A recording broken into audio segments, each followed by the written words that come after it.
Hi, welcome to the video where we're building our three-dimensional animals with plaster gauze. So when you're ready to start building this project, there are 4 materials you're going to need to construct and build this project. And then in addition, when you're done, you're going to need paint and paintbrushes. So the first 2 materials that you're going to need are newspaper, okay, and tape. So I have both here.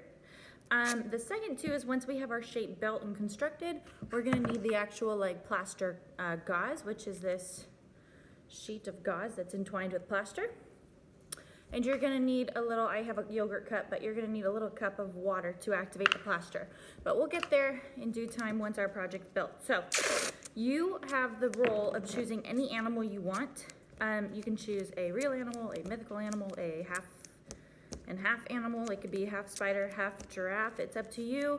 My advice is print up or pull up a photo and use as reference, because even though it's 2-dimensional, we will be building and sculpting this animal. So for my example, I'm going to choose to do an octopus. So when we're starting to build, you don't want to just roll and compress. You're gonna run through way too much newspaper, you're gonna run through way too much tape, and you're gonna constantly fight this shape. My advice is to open up any piece of paper that you wanna use, and then crinkle it and form it into that shape so it's still light and airy.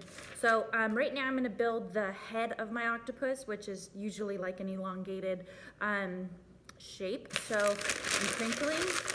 And I'm not compressing tight, right? I'm keeping it light, loose, and airy. I'm crinkling. But by doing this and leaving space in there and not compressing it as much as I possibly can, I'm providing myself the option that I can manipulate and bend this however I want. So I'm starting to use some tape now, because some of these ends I just want to hold down so I can start to build a nice brain of this octopus. I don't think they have brains, but whatever. A good head for the octopus. So I'm not wrapping the whole thing in tape. You're gonna see a lot of students in your class just winding and wrapping and compressing. That's just a waste of material, and to be honest, it's a good way to get frustrated. Please leave the newspaper thick, okay? So I have some corners that are sticking out. If it bothers me, I could tape them down. If it doesn't, eventually when I plaster, I could hide those in. So I kind of like the shape of this head. So far, this is where I would build off the face and the legs. So here's the start of my octopus. I'm putting it off to the side.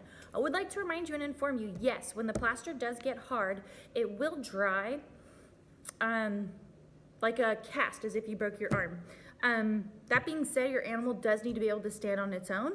And so what I mean by that is, this was like a small example on how I was using the plaster gauze in class. So it does get obnoxiously hard, all right? But as you can see inside, this is just crinkled newspaper with tape and a toilet paper roll. It was going to be a little mushroom as a very bad demo in class. I do have Hubert here. I have a frog that was already built and constructed out of the plaster and painted. But inside, I can't squeeze him, but inside it's just that soft compressed newspaper, and he is very light, to be exact. But again, he's structurally sound. He's been sprayed off, and he looks like a frog, hopefully. So yeah, back to my octopus head. So it could be any animal you want. The minimum requirement is that it stands or is as long as 6 inches. I have some people that are wanting to do a fish or a shark or whatnot. They need to be minimum 6 inches, either wide or tall. So you don't have to go both, because we are building this to scale and making it have accurate proportions. So if I'm making a giraffe 6 inches tall, he's obviously not going to be 6 inches wide. So again, just to show you some more before I expedite the building process and show you the plaster next. I'm opening up my newspaper. I'm not just compressing, okay?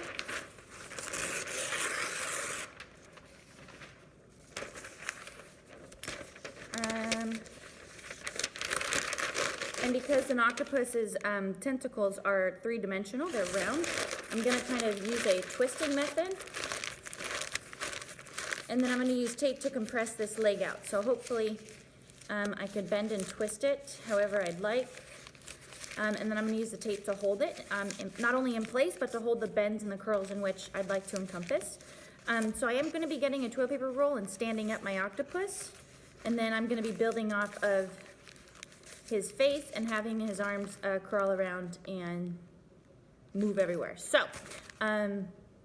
remember, open up your newspaper. Don't compress it as hard and as little as you can, because it's going to drive you crazy to build the features that you want to actually build. Secondly, you are going to need tape. Don't be afraid that you're using a lot. However, please don't be wasteful and just wrap your whole project up. Last but not least, your project does need to stand on its own. So if you need a roll of toilet paper, the cardboard, or you need anything else really that's going to keep your project from standing or to stand, please ask, feel free. I'm going to finish up building this octopus here, and we'll be back for the plaster. All right, so I kind of wanted to show you where I was at. I've built this octopus up. So here's his head. I'm starting to have these legs and stuff. I only have 6 so far, so I still need 2 more legs because he's not injured. But I wanted to show you what I was talking about that toilet paper roll. So I put a toilet paper roll in, right? And I just balanced that head on top. I kind of taped it there to hold it. And I'm kind of building the legs around that centerpiece. And eventually, once I plaster, I'm not going to plaster this. So when that plaster gets hard, my octopus will be able to stand freely on his own. And then I'm just gonna cut out the excess cardboard from that tissue roll. So I wanted to kind of show you where I was at. I still have 2 more legs to go, so we'll be back when he's all done. So I finished building my octopus, and I wanted to take an opportunity to show you what he looks like after I built him before I start plastering him. So there he is. Here's the cranium in which I started with, and like I said, I did use a toilet paper roll kind of just to support him in the meantime. There are 8 legs. I did kind of twist and spin them all different directions to kind of make each one unique as if they work on their own. And I did make sure that there's 8. I counted twice. So there we go, each and every leg. So that's what he looks like, and he stands at about, let's get a ruler here. He stands at about 6.5 inches tall, so that's a pretty good height for him. So, all right, I just wanted to take the chance to show you, and we'll jump back to when we have to add plaster. All right, welcome back. So I have my octopus here and ready. And now I'm ready for my next step, which is layering and wrapping the plaster gauze around it. I'm just gonna call it the plaster for short, but it is plaster gauze. This is what it looks like. It comes in a huge roll. I have some in the classroom. Everyone will get a long strip like this. My advice is to cut them into small strips. This is going to be the same exact process as paper mache. So just like the paper mache, we have the newspaper, we dip it in starch, we lay it over our project, and we want to build up 3 layers, right? This is the same exact thing, except with the plaster, we are going to take it, we're going to dip it in water, and then we're going to wrap it. And we do want to build up multiple layers, although at first it will be wet and mushy. As it dries, it does dry like a cast.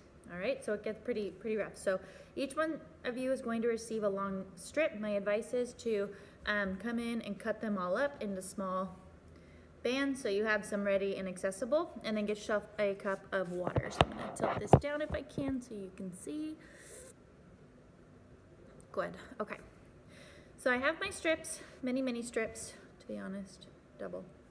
And I'm ready to just wrap up my octopus. So I'm gonna start the process, and then I'll pause the video and continue, because once you see it, you kind of get the idea. So I'm dipping my plaster into the water, like twice, all right? And then I'm going to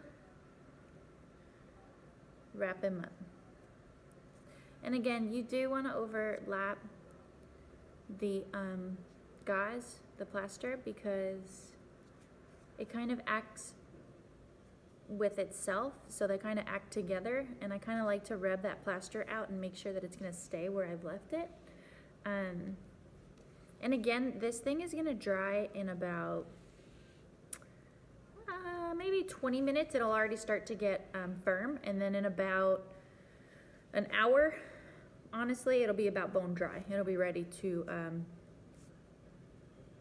go. My advice is do not move forward with painting if there's still a temperature change. If there's still a temperature change, for example, if you feel it and it feels way colder than the air outside, that means that there's still moisture inside. So do not paint until you can touch your project and there's no temperature change. Then you're ready to start painting. So, putting this right in front of you, hopefully as you could see,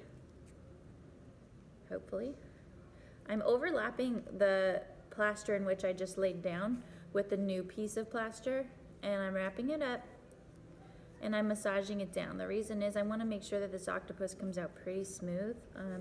I don't know if you've ever felt an octopus, but they are pretty smooth and jelly-like, so I don't really want rough edges standing up anywhere.